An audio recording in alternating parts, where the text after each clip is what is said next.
j'ai explosé. En fait, je dirais même que j'ai pété un câble. La raison? Je n'ai pas su m'écouter pendant les vacances. Pourquoi? Je vais tout te raconter. Nous sommes partis à 5 en famille récompensée en Grèce. J'avais déjà oublié l'immense défi qui était de passer des vacances ensemble. Chacun est différent et on a chacun nos habitudes.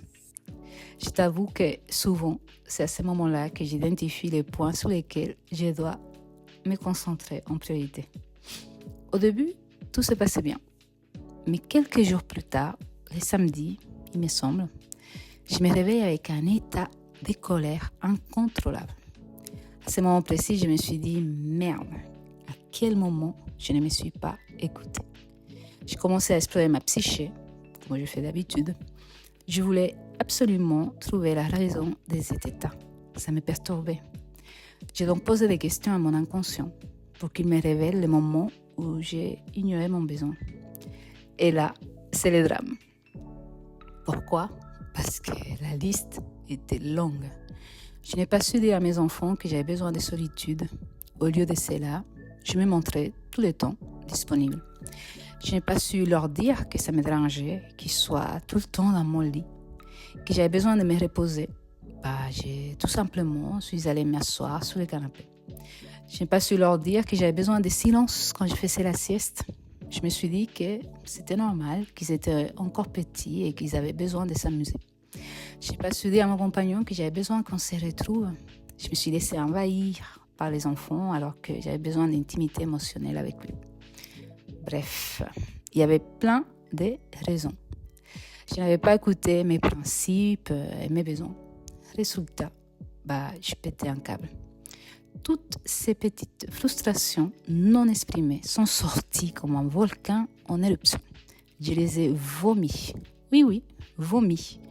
Une par une. Jusqu'à ce que tout ce que j'avais gardé pour moi, sans me rendre compte, soit enfin sorti.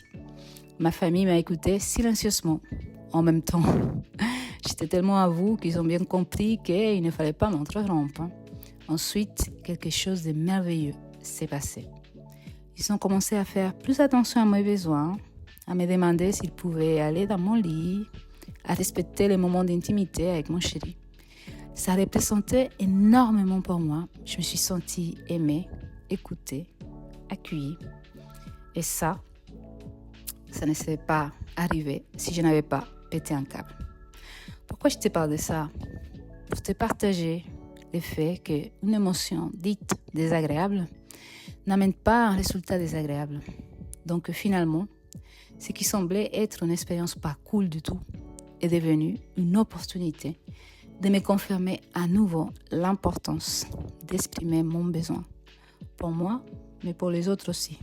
Conclusion, il n'est jamais trop tard pour partager vraiment qui nous sommes avec les autres.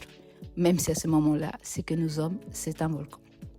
Alors si toi aussi tu aimes trouver les raisons cachées derrière certaines habitudes dont tu n'arrives pas à te détacher, si tu es engagé sur un chemin d'éveil et que tu kifferais apprendre comment mettre en lumière ton fonctionnement inconscient, c'est exactement ce que je te dévoile en rejoignant mon programme Alchimie émotionnelle.